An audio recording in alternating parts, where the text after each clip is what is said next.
Welcome back to Taiwan Outlook. The so-called health for all has been one of the key principles upheld by the World Health Organization, but it's easier said than done. In today's program, we are very delighted to have one of the volunteers at the Taiwanroot Medical Peace Corps who has been working very hard to make that dream come true.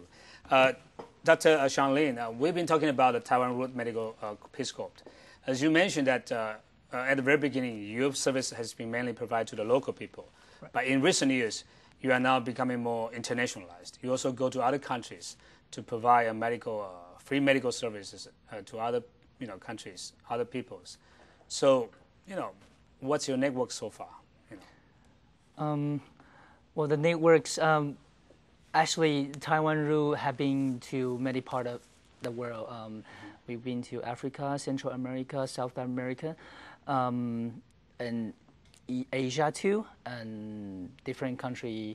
So yeah, the network's plenty.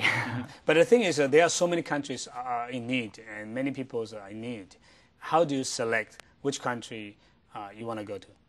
I think in needs, that's the question and also the answers. Yeah. Because nowadays, with economic generally in the world wide, it's improving. But there are still places where electricity, water, and foods are insufficient. So, and especially the rural area. Mm-hmm. In a lot of countries where the major capitals are, there are hospitals in major capital, but as you go from the capital to the rural area, you can see the demand increase in the rapid way. Mm-hmm. So we select countries who are in needs the most. Mm-hmm. So it's not like the countries who we think might be developed, or so. Yeah. We still focus on the countries who are generally in need. I wish I can choose another word, but I don't want to. Okay. Yeah. Right. But the thing is, it's much easier to provide service locally than going abroad internationally. What are the major difficulties or challenges when you are conducting this kind of medical services in other countries? Mm-hmm. As we mentioned before, it's a platform with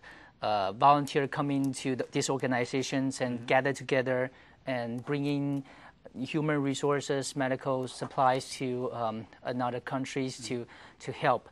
So so there's no key player in this. There's no government involved in this.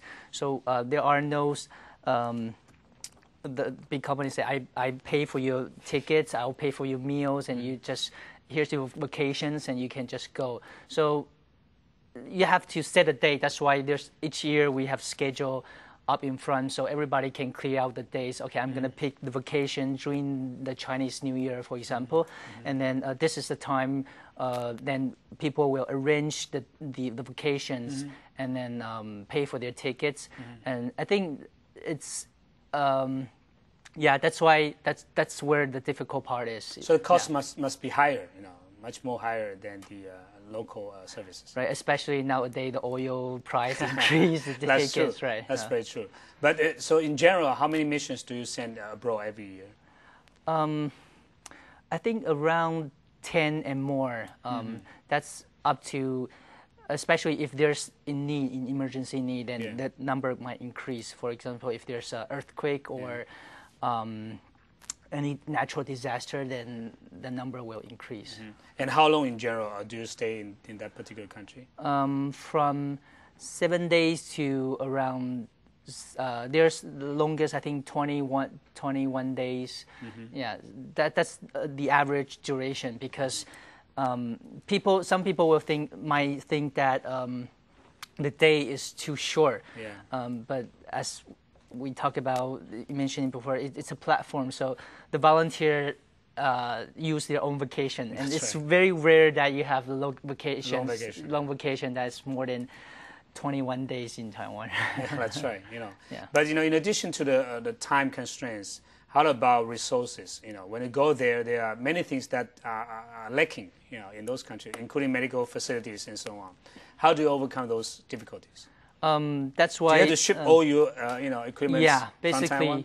basically we ship most of our equipments. from even sometimes even a tissue paper, because Really?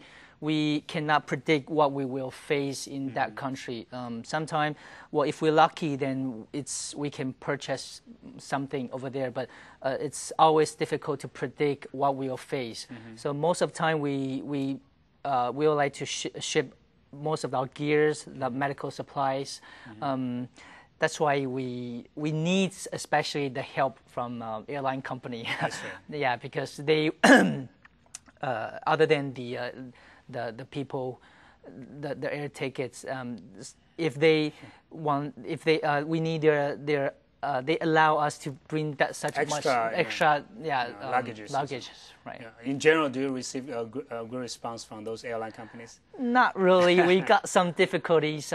That's why when we go on the missions, we can only pack our stuff within a small bag. We can carry only the carry-ons, so within 7 kilograms, and that's what we're gonna use within the 14 days. So we cannot. We have to leave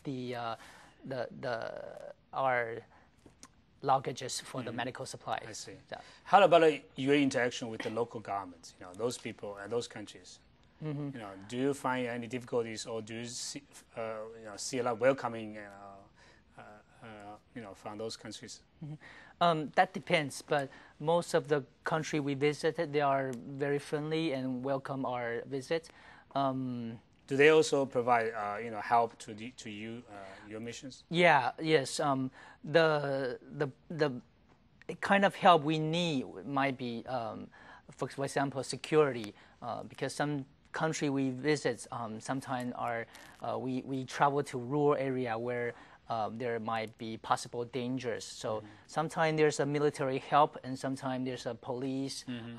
We need a sort of basic security in terms of the whole missions, and we also need their confirmations on our doctor able to practice in the country. Otherwise, we need the legal process of the. That's right. Yeah.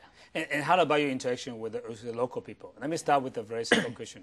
How do you get the messages out? You know, I think in many countries it's a very remote area, and people may not know that you are there, and they can come to you for service.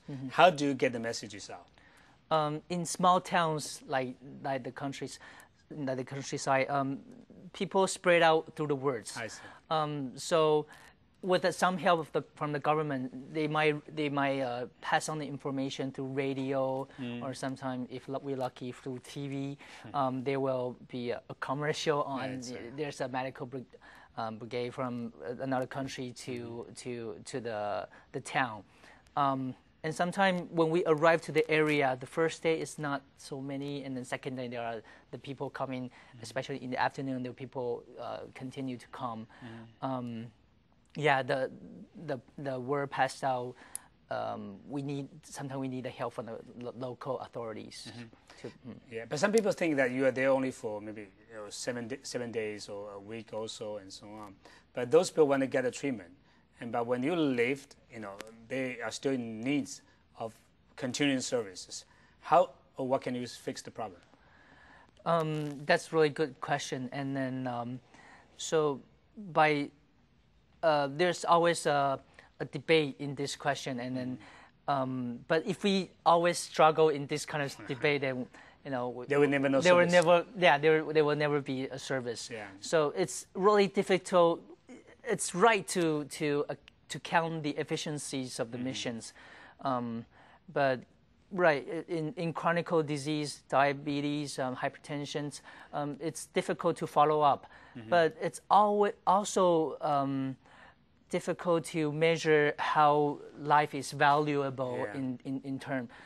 With each medical mission, there's always very good chance that we might save, I don't know, from 5 to 10, but there might be a 3,000 visit, but the actual life we save can be maybe even 1. Yeah. But how can a life in this term measure to be efficient or not? So, have you ever calculate, Taiwanroot ever calculate how many countries have you been to, over the years? Well, I believe there's a number, but that's okay. Yeah. How about yourself? How many countries have you been to? around 9 to 10. So you've been on what 10 missions already, or? Yeah, around 8 missions to 9 missions. It's costly. Yeah, that's right. But did you also bring people back to Taiwan to help them get treatments as well, or you just stay there and try to, treat them? Yeah, most of the time, as you can see, this organization, it's not founded by a religious group, nor by a community, nor by government. So it's the resources from every single volunteer. So it's quite difficult to extend our service in terms of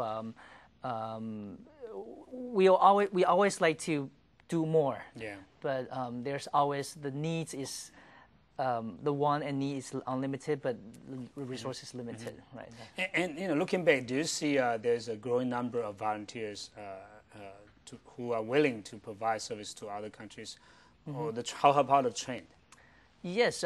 Well, as I recall, I think nowadays the Taiwanroot medical their mission in Taiwan's every mission is composed of like more than 50 people, and then that's actually more than the people who we actually need. So so they're always the number is.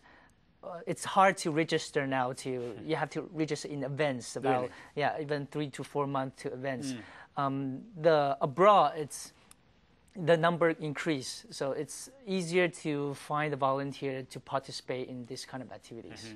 And I think Taiwanroot Medical Peace Corps is not the only Peace Corps who are providing medical service to those countries. And there are other groups from other countries as well.